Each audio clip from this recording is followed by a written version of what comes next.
Hey everybody, Mr. Alex here with a just-in-time quick off-the-shelf review for the holidays. What happens when Cyber Scrooge attacks Santa.com?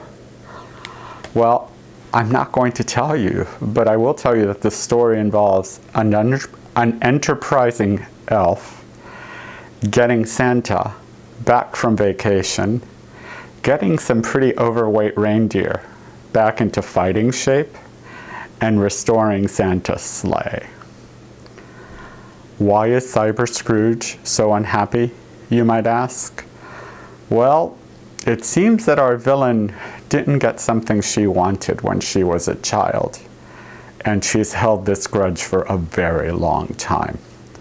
This is a charming story with really cool, almost lifelike, to the extent elves are lifelike, illustrations, and a really nifty cutout at the front that I think you'll like. I know kids will like it. I know my kid will like it.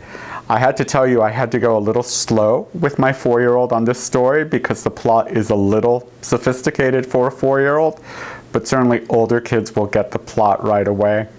High recommend. Go out, purchase it. It's sure to be one that's going to be read again and again. I'll see you next time. Bye-bye.